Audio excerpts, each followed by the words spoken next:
Hey community, welcome to our sermon podcast for wanderers, seekers, and thinkers, for deconstructing and reconstructing. This is a feed of Hoogendoorn Church, a faith community focused on God's love and grace, a progressive church built around action, community, and people. We've got a guest speaker with us this week, so enjoy a fresh perspective and check back often as we're posting new content every week.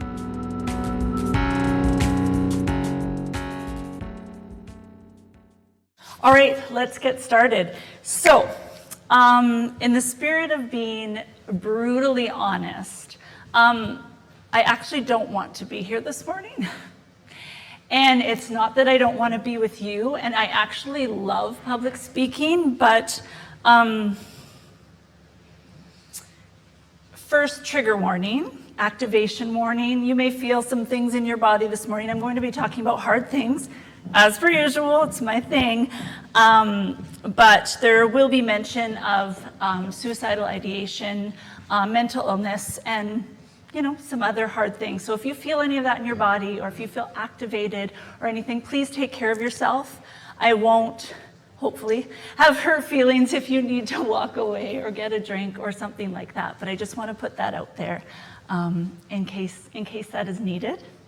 The second thing I want to do before I started is November 20th is the day of Trans Remembrance Day. And this day is put aside to remember those that we have lost through violence in other ways in the trans community. And so also woke up to the news this morning, and there was a mass shooting in a club that celebrates trans folks and actually had something planned for today. And so I just wanted to hold a short moment of silence so it doesn't get uncomfortable, but I just wanted to recognize that and honor that, and just that we keep that in mind today. And I think it actually probably goes with holding space and a little bit of what I had to talk about today. So back to me not wanting to be here. What I mean is this has been a really hard fall, and I actually am talking about not wanting to be here like on the planet right now.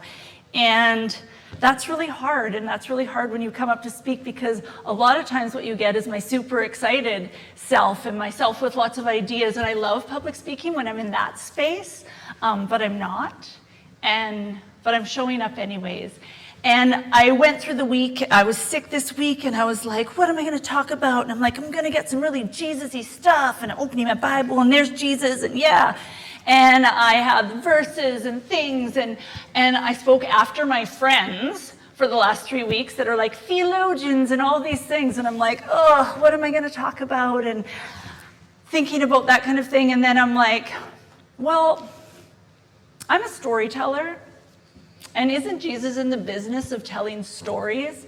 And isn't one of the most important thing is talking about love and talking about taking care of each other? And so it always comes back to sharing my story and sharing that, so that I can talk about how we do safe community together and how we do caring community together.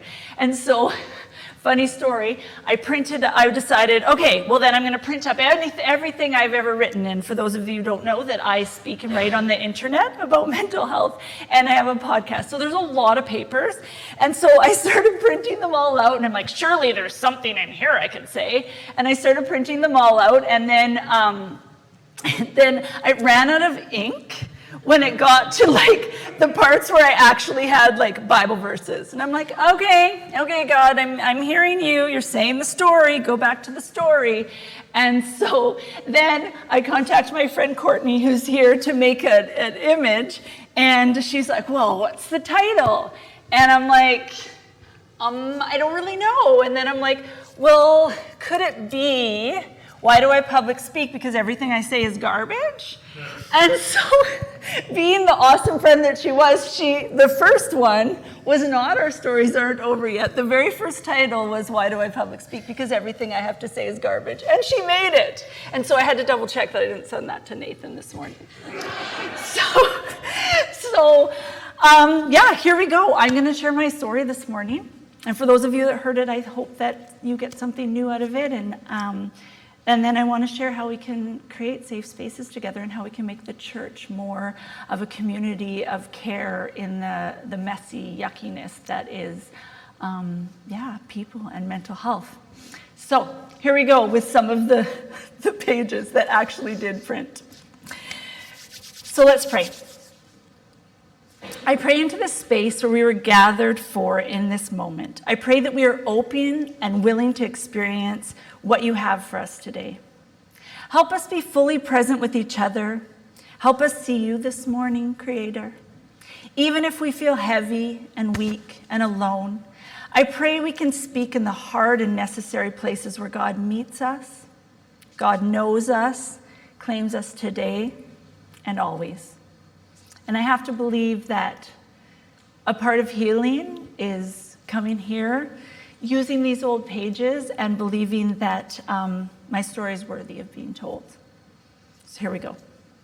I've always loved to talk. I love to tell stories. And I mostly love to tell true stories of things that happened to me. But if I'm really honest, they are stories that make me look good and like fun and funny and really likable. But also I love to tell of dreams and hopes of a different way of being in the world and the ways we can work towards justice and change. And I used to imagine myself speaking to large crowds about things like human trafficking or other injustices of the world. And I hope I would inspire others to join me in the mission to make this world a better place.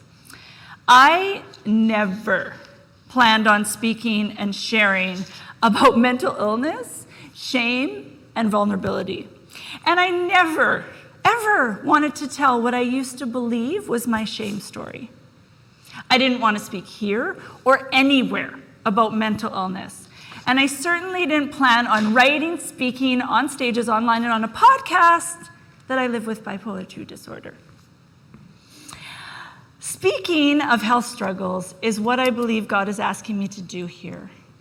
And I am sharing some of times of great sadness, doubt, and desperation in my life in hopes that we can continue to create more honest, safe, and inclusive faith communities.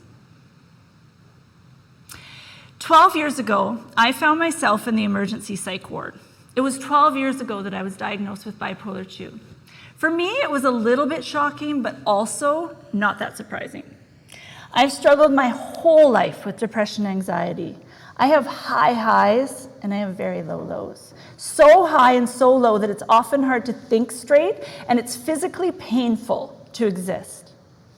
I'm going to back up a little and tell you how I landed in this open door, padded room with surveillance and my husband Rob. In the winter of 2010, my doctor had prescribed a new medication for my deepening depression.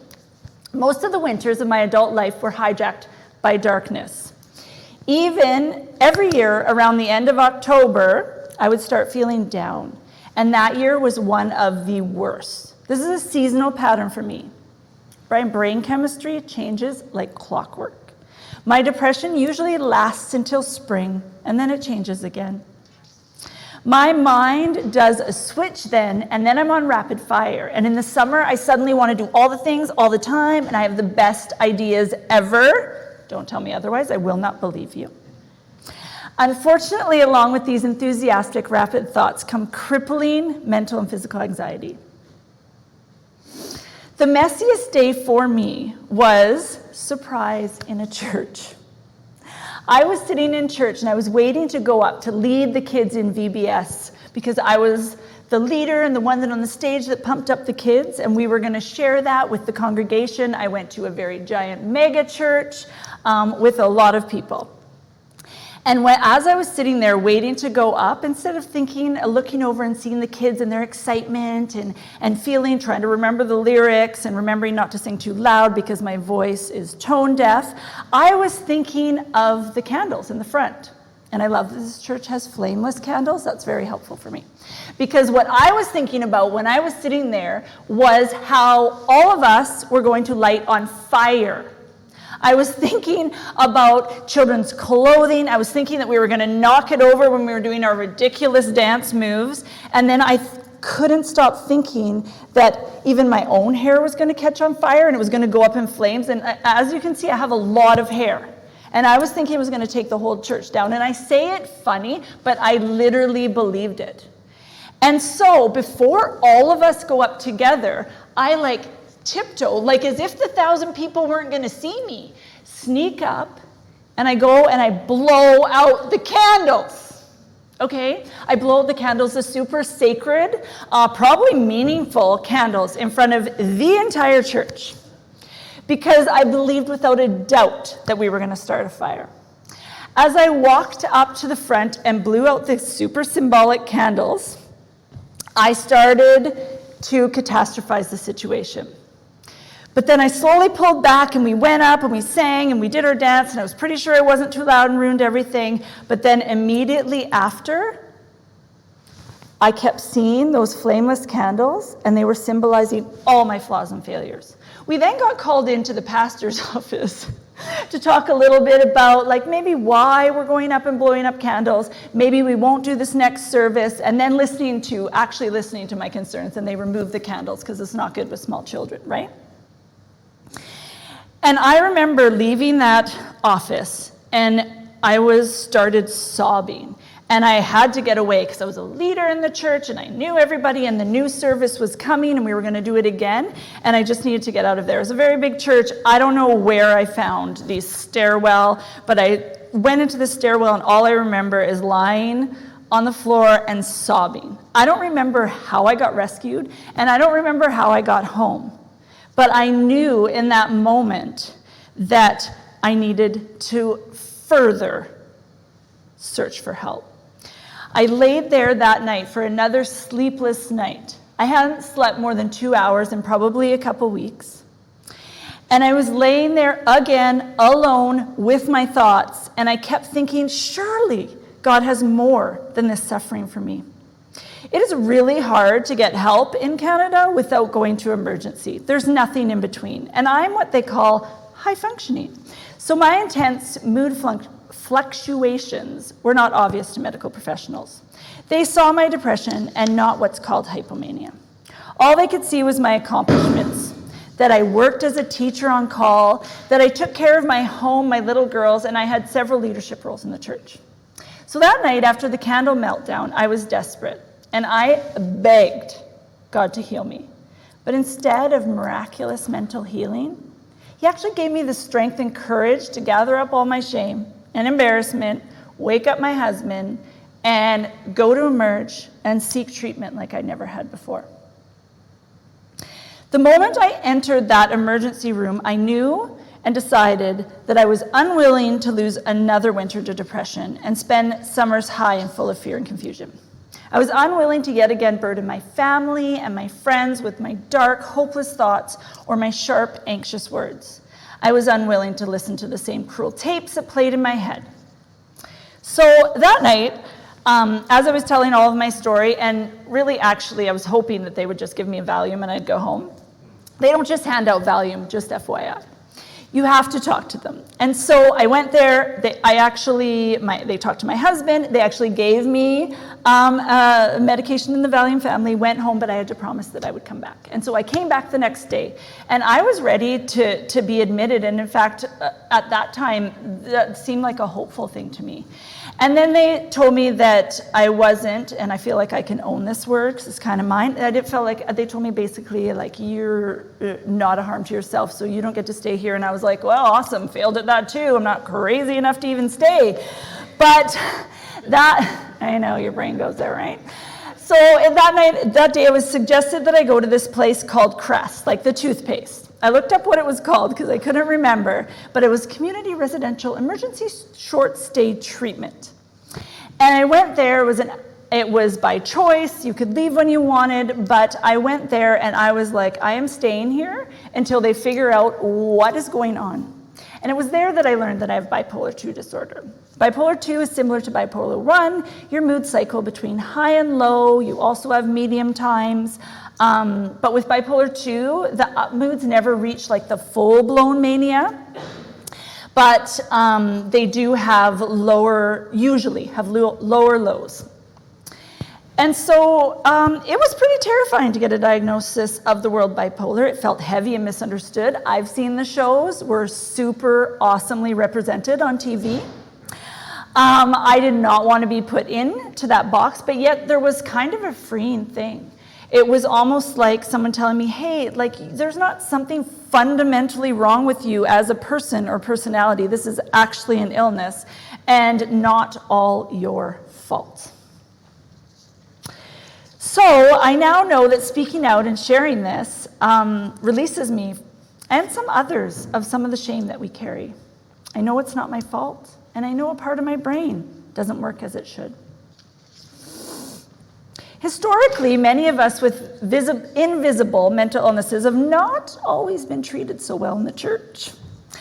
This continues to surprise me because I feel like it's the exact opposite ways of Jesus. Jesus hung out with the hurting and the lost and the marginalized. We know that he spent the majority of his time searching and gathering those that were suffering. And I truly believe with all of my heart that the messiest place should be the church. If those of us with mental illnesses don't feel safe running to the church, then we're going to run away.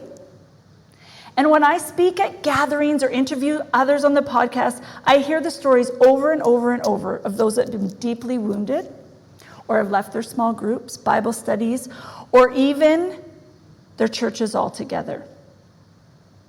And I am not saying this to make people feel bad, and I am not saying this that everyone is terrible, and there's a lot of well-meaning things, right? There's a lot of good intentions. And I don't believe that we're here because we don't have good hearts or want to make a difference. But it's really, really, really important that we move beyond good intentions. It's really, really important that we recognize these stories and dive into the uncomfortable, because this isn't actually just an option. This is lives we're talking about. If we look at suicide rates, they are skyrocketing. If we look at anxiety and we look at clinical mental illnesses, they are on the rise, and we don't have time to fool around and run away from things being uncomfortable, in my personal opinion. So I stayed a full week at Crest, and I chose to stay there because I had to wean off these antidepressants and slowly start new medications. Antidepressants make bipolar people worse. In the weeks after my diagnosis, people showed up for me both in beautiful and harmful ways, and since then. I was actually in a life group of women. In fact, I was the leader. Many of them knew I was sick in a way, and they brought Rob and the girls food, and they tried to reach out. But I was terrified to tell the whole truth. I would practice what I would say so I wouldn't freeze or start crying. But it actually made me so sad that I was scared that the church leadership would find out and not let me continue leading these kinds of groups or ministries. I didn't know if this would happen for sure, but it was because it was never something openly talked about. But I was terrified to return to every day. And people would say things like, I would have never known, or you seem like you have it all together, or things like that. And I get it. People didn't know what to say. But you know what? After that summer that I got sick, even though I thought these were the closest people to me, nobody asked me about it after. We never really actually spoke of it again until I started sharing. And since then, there's been a few things that I think are great examples of what not to do. And don't worry, I'm going to get into the what we can do part. But I think that it's really important because some of these things, they're not uncommon. And when we think of stigma and discrimination or things, we think about like the harsh things said. But sometimes the more hurtful things are the well-meaning and missing the mark, or not even considering those that struggle. And so one of the times, and in fact this was very getting close to when we were leaving the church, a lot of the times things just said to make a joke. right? And so our pastor was up there and he was talking about another, fear versus faith message. Like basically, if you're afraid of anything, you don't have very good faith, which is really problematic for those of us with anxiety that are afraid of everything. And I remember he has said something like, we're just popping Xanax and Valium, like when we really need is the Lord, or something to that effect. And I remember I just felt sick and I felt like throwing up, and Rob looked at me and he's like, you want to go walk out? I'm like, yeah, no, I think that might, one, people probably aren't even going to understand, and two, it's probably going to feed into the stereotype of the drama, right? I'm going to walk out of here. And so we did stay. I felt like my whole body was red. I was looking around, I'm like, surely in this group of another 1,000 people, someone else feels like me, and this is not okay. Being the quiet and meek person that I am, I did end up calling the pastor and we talked about it, etc. But that's still, I can still feel it even when I'm talking to you. And we joke about these things. We joke about, I'm so OCD because I like this really clean house and I'm upset that the Smartie is not in the right row, right? There's even tests on Facebook that you can take. Like, you're OCD if, does this scene bother you? Red, green, yellow, red, green, right? We say things like, I'm obsessed with this new face cream. No, you're not. You're not obsessed. You don't have intrusive thoughts. You like the face cream. Say you like the face cream. It's just become such a part of our culture that we say these things. And I sound super sarcastic and bitter, but mostly that's like my front for being hurt, right? And I get that it's become a part of our vernacular. But it's something that we need to do. In fact, I know that sometimes, our church is called ODC, and I'm pretty sure there's been some jokes about maybe flipping those letters, which I think we need to be extra careful about.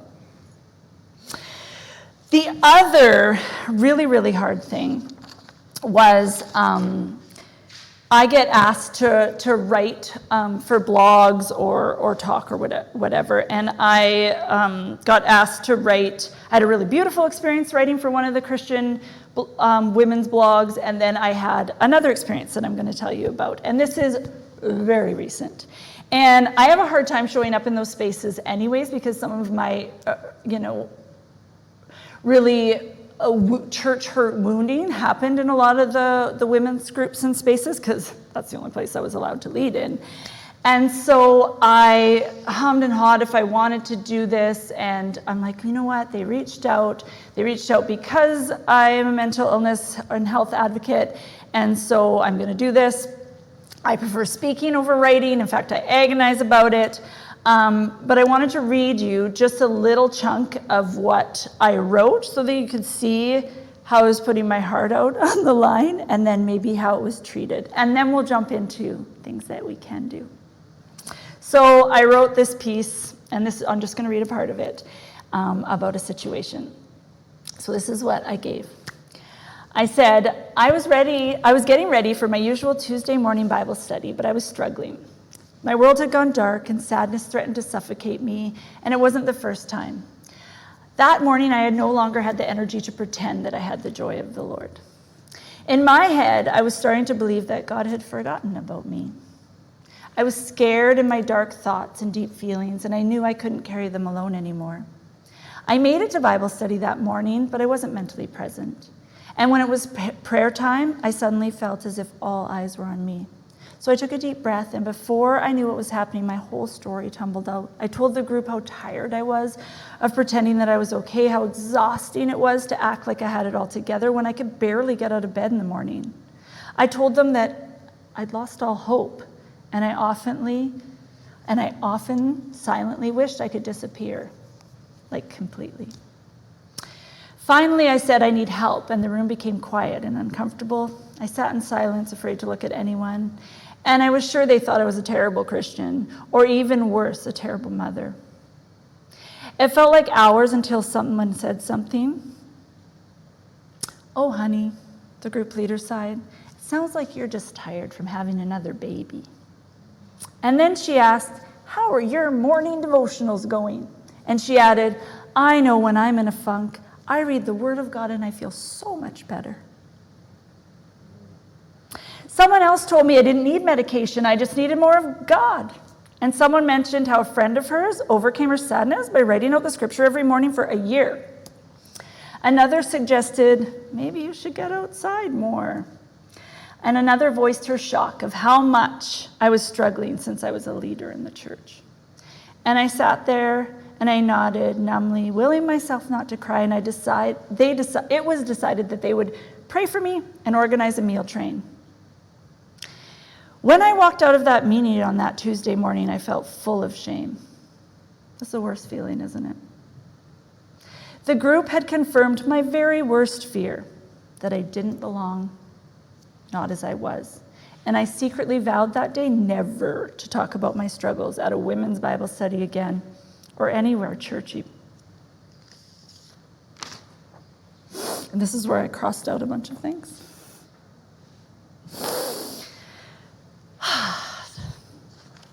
So then I sent it in. I was like, ooh, this is a little risky. I'm actually speaking to the very people that suggested this blog to me, my friends on the Tuesday morning group, and it felt really vulnerable to share that. But I was excited. They asked, right? And so the email I got back was, thanks for sharing. I'm just wondering if you could put like a little more Jesus in there and like maybe a lesson or a Bible verse. And I was like, did you read what I wrote? You're doing the exact thing that I was talking about, and I was crushed. And then I thought, no, I'll write them back. And we went back and forth a bit, and ultimately I pulled it because I'm like, I can't put this out there. It's not going to be received in a way that feels comfortable for me. And then I just knew that it would be more damaging for me to know it was out there in the world and not being held safely. So those are all the kind of maybe what not to do's. And I would love to talk about how what we can do and how we can try to create these safe and brave spaces for those who are struggling. So we talk about this a lot of time, and I remember when Karina was here, I think it was Tim that asked, how can we create these safe spaces? And it just made me so hopeful that question was even asked. And so I'd love to talk about how we can hold safe spaces and brave spaces. A safe space is where we don't have judgment based on our identity or experiences. And a brave space is where we can show up and speak honestly and vulnerably. We can't expect others to share their pain and suffering if we're not open and honest about our own lives. And I think it is really important to learn the difference between sympathy and empathy. I am telling you, I have had a lot of sympathy in my life. It feels very different than empathy. It feels like no one wants to feel like someone's feeling sorry for you. Sympathy or feeling sorry for someone leads to disconnection. Whereas empathy brings people together and makes people feel included. Sympathy adds to the shame and stigma we carry. But empathy enters into a story and makes you feel like you belong. I was listening to Dr. Brene Brown because she's my favorite. She's a well-known shame and vulnerability researcher. You've probably heard. She talked about this idea, and I think Rob, you'll appreciate this because it's very sciencey, about putting shame in a petri dish. And she said the 3 things that you could put in that petri dish with shame to grow exponentially is silence, secrecy, and judgment. She also explains that if you add another dose of shame, that it will grow and take over the dish. But if you then go in and add empathy, shame can't survive. According to Dr. Brown, there are 4 key steps to showing empathy, which I love. Okay? Perspective taking, or putting yourself into someone else's shoes. Staying out of judgment and listening. Recognizing emotion in another person that you have maybe felt before. That one's tricky. I'll talk about that in a minute. Communicating that you can recognize the emotion. So I'll unpack that. To me, empathy is when you sit with us in our fears, in our darkness, and in our despair without trying to fix or give advice. Unless asked, don't try to share your similar experiences unless you too have a diagnosed or clinical mental health disorder. Comparing clinical anxiety to everyday stresses or situational worries trivializes our symptoms and experiences. I can remember opening up to a church leader, like I shared here on the ground, only for them to tell me they felt sad that week and then prayed about it and feel much better. Do you see the Christian theme going on here? I felt like they clearly were suggesting that I should pray more too. Do you not think that I prayed? I remember knowing that I couldn't share in that space, and therefore it wasn't safe. Communicating that you can recognize is very, very different than comparing suffering. Okay? So some of the things that we can do specifically in the church that we do that's well-meaning isn't super helpful. So please don't send the Bible verses about having the joy of the Lord or sending links to healing miracle stories, because I am telling you, I am a Jesus follower. I do believe in miracles, but what are we supposed to do if we don't get a healing miracle?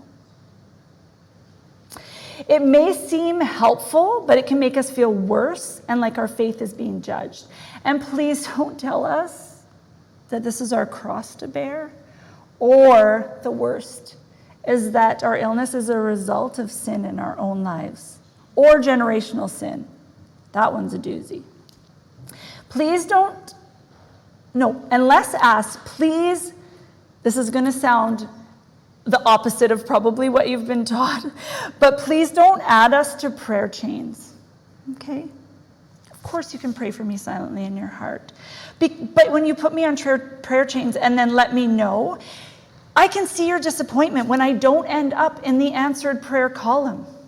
I lived with a chronic illness. I live with an incurable illness. I'm probably not going to end up over there on that side.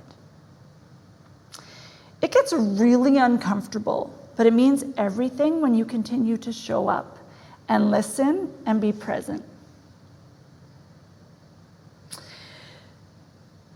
Some of those things look like, I've been giving lots of personal examples, but some of the things looked like when I was sick, one of my friends sent me a card every day for a lot of days. Every day I would get one in the mail. She just kept showing up. Other things look like, actually my friend Kathleen, who's here, dropping off a little note and carrots, because she knows that you love those carrots that are like the ones from like the farmer's market. And to me, that spoke more love than any prayer or meal, because she remembered that I love those carrots. And then my friend Courtney, who sends just the perfect inappropriate meme at the perfect time so that I can laugh. And then there are people like my friend Lelania, who came and told me about her eating disorder and her depression, and she called us sisters in mental illness, which I love that term to this day. In the church and out in the world and anywhere, we must initiate careful conversations. Take time to notice if people are missing or when they're acting out of character. We have learned through the suicide of Robin Williams, Kate Spade, and other famous artists that sometimes the loudest, most creative and funniest in the room is hurting the most. Neurodiverse folks with mental health disorders feel deeply. We experience deep sadness, sorrow, but that also means we can experience ecstatic joy. We are good at hiding behind smiles. Check in without using phrases like, I haven't seen you in church for a while, or where have you been? These can be triggered or activating and put even more guilt, because generally you feel pretty bad about yourself that you can't leave the house or do the things that you used to love. Try saying, I miss you, or how are you feeling today? I can answer that question, how am I feeling today? If you just ask me how I am, I don't even know what to say. and I wouldn't know what to say, especially in a day like today. Shouldn't we be able to show up in a church and not always hear the word fine? Also realize where you stand in that person's life, where you are in the circle. We sometimes feel like we want to be closer to someone than we are. So there's certain things you can do in certain circles, right? There are certain people that I talk to all the time that would say that they would pray for me, that it would mean something because they show up for me in my everyday life. Whereas someone that maybe I see once in a while, it's different. So know where you are in that person's life. And sometimes I feel like some people reach out, especially because the things that I post on Facebook, I mean, I have a podcast and a page called This is Bipolar. So when I'm not doing well, it's like on the internet. And so sometimes it's beautiful when I get the message, like, hope you're okay, those kind of things. But also sometimes I feel like people are asking questions because it feels like more like for them, that they want to know like what happened or what's going on. And often if you ask me, if I tell you that I'm feeling a certain way, I'm depressed, I'm in a depression, they'll say, what happened? Like, what happened this fall? Nothing. I'm ill. Nothing. In fact, my life is amazing and I'm having fun and COVID's going away and all the things are lined up. It's my brain lying to me, right? So how are you feeling today is a really good one. And also, too, if you're close to the person, you could ask, sounding so cheesy, but how is your thought life? Please do not tell people you thought they had it all together. It sometimes feels like people think it's a compliment to say, oh, I would never know, because it reminds you that you're doing a really good job at masking, and perhaps you should continue to do that. One of the coolest questions I ever got asked was, how can I show up for you right now? I didn't know what to say, and sometimes we don't, but just the idea that someone would want to know what it's like to show up for me personally, because it looks different for everybody else. Other things that people love to hear is, can I come sit with you? I'm here or ready when you need me or need to talk. And I am not bashing meal trains or meals. It's very good, especially when you forget to eat. Don't expect a note back. Don't even expect them to answer the door. If you're really doing it because you really want to care, you can leave it, right? We'll answer the door if we want. But sometimes I didn't want the gifts or the things because the very thought of having to maybe make a thank you card or call them or return their dish just was so stressful to me. I would prefer not to have the gift. It is such a gift if you deliver something in a container, which I'm sorry to the environmentalists, that I can recycle or throw away, that I don't have to figure out when I'm going to have to give it back. Please understand if we don't invite you in, if we don't answer calls, or if we cancel plans, or also please remind us over and over again if we ask the same questions and are insecure and needy, just lean in. Maybe ask us, what do you need to hear? Your words matter. Use medical terms properly. Please don't say things, like I said before, like I'm so OCD or the weather is so bipolar. Diagnoses aren't adjectives. They trivialize our experiences. We should be open to continued dialogue and education about mental illness. In churches, I believe this so strongly. There needs to be intentional events and gatherings within the church that don't just include inspirational stories of miraculous healing. That only pushes away those of us that have not been healed. I cannot tell you how many events that I have gone to hear those stories, and they are beautiful, and there are places and times for the stories. But if you're someone sitting there that isn't, it just reiterates that whole, oh, there's something completely wrong with me, or God doesn't care about me, or why am I not being healed? It feels awful. And really, usually the only people it's inspirational for is not the people that are dealing with mental illness. It's awkward, uncomfortable, but we need to acknowledge, listen, and enter in. We need to hear stories, not about those who have battled and continue to battle, but those that do. Lived experience. We put so much into counselors and professionals and which is really important because it's a lot of research, but we need to listen to actual stories, right? A lot of times we do this, and I do it too, where we help people how we think that they need help, when sometimes that's just not the case if we just ask, right? Learning about something, one of the biggest expressions of love that I have felt, and people in the community, that this is bipolar community, and on the podcast, is when people actually learn about your illness, right? That people actually care. Oh, I've heard this. Did you experience that? Right?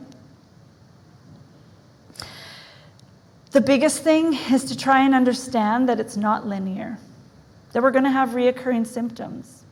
Even though we take medication or we've been well for a really long time, it's incurable, so you're going to go back, right? Love us through these episodes. Take time to create deep and meaningful connection. I know that what you can give to me, if you're close to me during a depressive or manic episode, is time and connection. It sounds so simple, but we must keep showing up for people again and again when it is hard and heavy. Most of all, we need pastors and church leaders willing to admit that the church does not have all the answers. We need to search out books, resources, stories by both Christian and non-Christian speakers, writers, leaders, theologians that actually live with mental health disorders. We have seen on the rise and in the news that people in the congregation barely know, but we are losing a lot of pastors. We are losing a lot of pastors to mental illness, right? We're not hearing about that until after it happens. Let's work on that.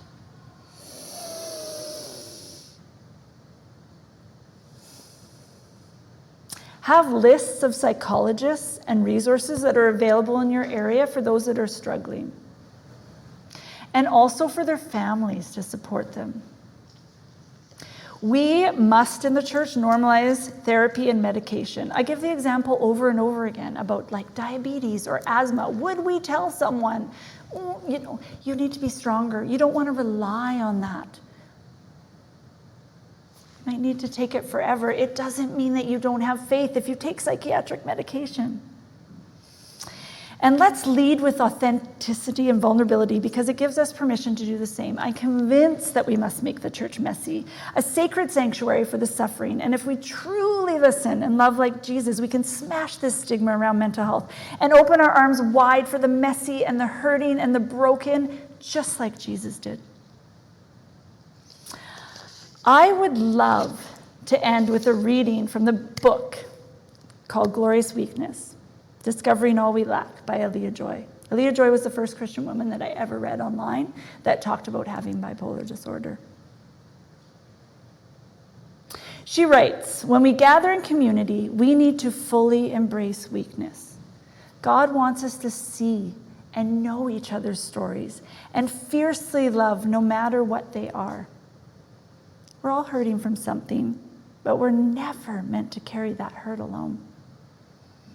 I don't know about you, but I need a messy and complicated community. I feel safe and loved in a church full of people that I know and share pain. People that speak the language of suffering. I love that so much. But are also fluent in the language of hope. She says, I long for churches full of peacemakers that know that my healing is connected to their healing. I read somewhere that every gesture of love and acceptance, regardless of the sender, becomes a step on the way to healing. I pray that we can be senders. I pray that we can search and see the lost and lonely. I pray that we are a church that gives love and understanding to anyone in times of despair, disappointment, shame, regret, disbelief, and doubt. I pray we can always tell our own truth, share our hard stories, and preach words of radical love so that others can do the same. A church where the door remains wide open, love the name of our church, and doesn't give up until every person sees their worth. May we bear witness to each other and carry burdens well. May we be Jesus people that claim the holy truth of weakness and wholehearted living. May we know that the kingdom of God does not discriminate. May we know in our heart of hearts that we are loved beyond measure. May we know we belong. We have always belonged. May we make more room, build bigger tables. There is and will always be a place for you and me and our glorious weakness. That's all my papers have to say, but I was telling Tim that I always feel so awkward when there's not a final song and then you just walk off and you're like, peace out, have a week. So I thought that it could be really beautiful if we could share some of the kindest, if you'd be willing, some of the kindest things that someone has ever done or said for you. When I asked on it's the question that I end with usually on my podcast. And I can get started by giving you examples of some of the things that people have written, and I would just love if you'd be willing to share something, even the smallest, kindest thing that someone has done, because I just think that that's something that out of all of this that I would love for you to walk away with. So Stephanie, Mind Warrior, says, say things like, I understand that this is very real and distressing to you. Sometimes it helps to just be acknowledged. Another person says, I wish people would just show up, drop off a note, coffee, text, without expecting a call or text back. And someone said it really helps when someone says, you will make it through this even though it feels like you won't. Someone else said, this one almost makes me cry. I will sit with you in the darkness until you can see the light again.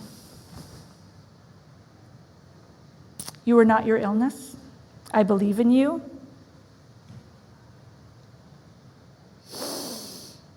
Just sitting with someone. Sometimes just the distracting, like watching a show or talking about weird stuff. Sometimes I say to my friends, I'm sick of myself. Like, can you just tell me something? Tell me something. And then people say, clean for me. Maybe someone brings you carrots or sends you memes or does all the things. I know it's different for everybody else.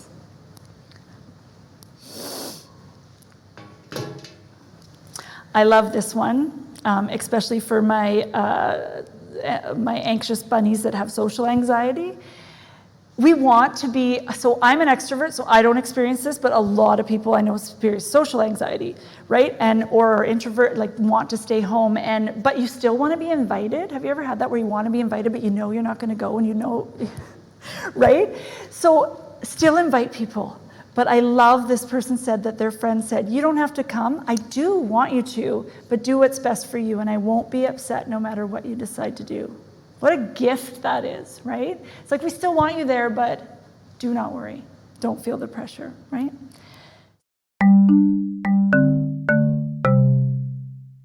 Thanks for listening to this sermon podcast from Open Door Church. Our intro and outro music was created by Lee Rosevear and is used under a Creative Commons by attribution license.